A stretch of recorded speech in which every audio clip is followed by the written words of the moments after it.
For whitetail hunters looking to fulfill their dreams of taking a trophy-class buck, it's tough to top the broken terrain of Kansas. By the time the whitetail rut hits here, most of the corn and wheat has come off the land, concentrating the bucks on the slopes and in the coulees.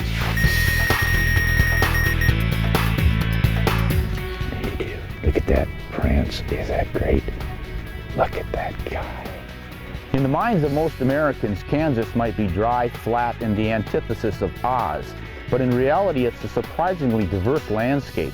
Once you get off of that flat, boring I-70 corridor, you run into several river valleys that drain the state, and this creates a diversified habitat of canyons and draws. So it's really quite an interesting place to hunt beyond which most Americans would imagine. I came to know this property through a friend who was working on the ranch and told me all about its glories, how beautiful it was, and I just really didn't quite believe him, it being Kansas and all. But he enticed me down one year for a pheasant hunt and showed me the ranch, and we saw some of the deer, and I truly was impressed. There were more large bucks than I'd ever seen anywhere else.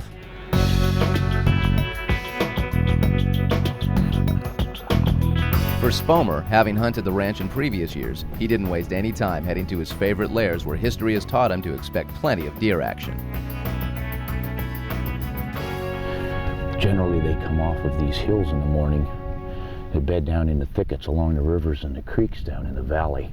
There's some feed fields up on top of them, a mile or two away, and I always look in these hills because they file out of here. It looks like it would be mule deer country, but just whitetails in here. It's always seemed odd that there should be whitetails in this big range country, but oh, here's a doe running. Wow, she's really going. Oh, there's a buck behind her. Oh, he's a big one. Oh my God, that's gotta be a boon. Look at how high it is. He's huge. God, he's tall. That's gotta be a boon. I'll bet that buck I passed up last year, it was this beautiful 4x4, really tall and massive. And I passed him up because it was too early and I didn't want to shoot that soon, looking for something, like an idiot, looking for something bigger. It turns out that was the bigger. My gosh, if that's the same deer, he's gotten even bigger. Tall. Look at the brow tine. That's got to be a 10, 12-inch brow tine. That's that 4-point from last year. He had huge brow tines. That's got to be the same one, but something funny has happened to him on that left antler. I wonder if he got injured or something, or bumped it in velvet. But man, what a buck. What a buck. I'd be willing to end my hunt right there. Wow. Yeah. Well, we've crept about as far as we can up these series of draws leading to a feed field, and we've got deer moving off and heading back into the bedding areas. Still quite a few of them out in the field, and they're coming and going, especially the bucks. They seem to think the rut's still on pretty good, chasing a few does around now. Right away this morning we saw the big guy out there, and he was the most active.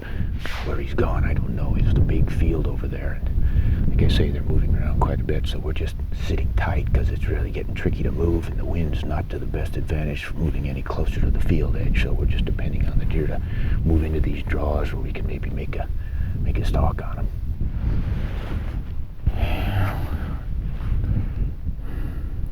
Wow, here comes a bunch of does. They're acting spooky. There he is. That's him. Here he comes. He's back. Look at that. He is the king of the heap. Look at him parade around those does.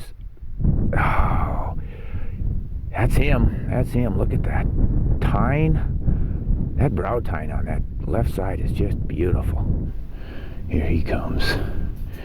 We're gonna miss him.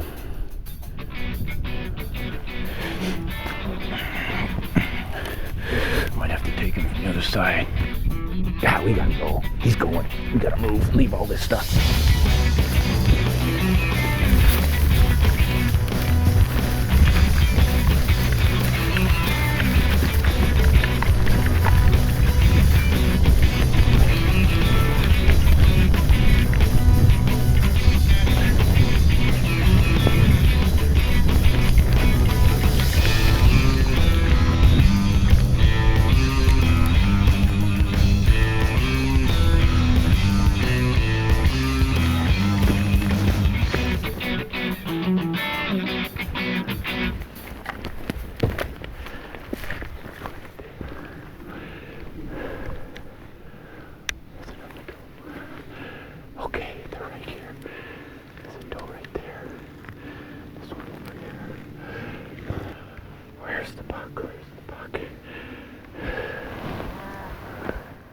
There he is.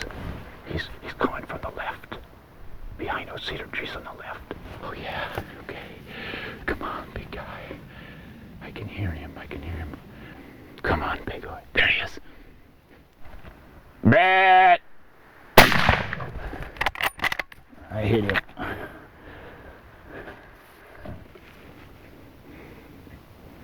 He's falling. He's standing there. He's going down. Come on, buddy, go down. Yeah. He's dead. Yeah, he's dead. Oh, that was sweet. Oh my gosh, that was the most intense excitement. We had to run over the ridge, down and draw, cross a drainage, come up into another drainage, try to decide which drainage they'd gone into. Oh, Lord Almighty. That was too much excitement for an old heart to take. But that's why we come out here. Oh, look at that. Look at that. There he is. Look at that guy. Wow, he may not be quite as big as I thought he was. I was a little too overly optimistic, but look at the interesting tines on these antlers. This side is just about perfect. Yeah, that brow tine was broken off. This could have easily have been up about that. So lost one there. Here's that funny little hook. That would have maybe been a 5th point. That might even count as officially. I don't know. That's probably just a sticker. But here's that funky extra thing coming off, and look at here. It's got some more broken off right there. There's a big chunk missing. What the hey? Wow, that's a slab that came off right there. That's probably another point sticking up who knows how far. I tell you what, I shot this deer on the move, not me, but the deer. He was moving, and I normally don't take moving shots, but he was so close. Gosh, I don't suppose he was 80 yards away maybe. And he was quartering away, so I had plenty of target. The crosshairs were feeling steady on it, and I just had to move a little bit with him. He wasn't going that fast. Yeah, I got him. And then I knew I hit him good, so I wasn't going to try shooting through all these sticks and limbs in this sumac thicket and risk maybe hitting a doe on a ricochet or something. They were fairly close, so I just watched him, and I had an opening closer to the ridgetop that I could take another shot if I needed it, but I could see he was hard hit. It was just a matter of time before he realized it. Yep, that is a fully mature buck with a beautiful antler.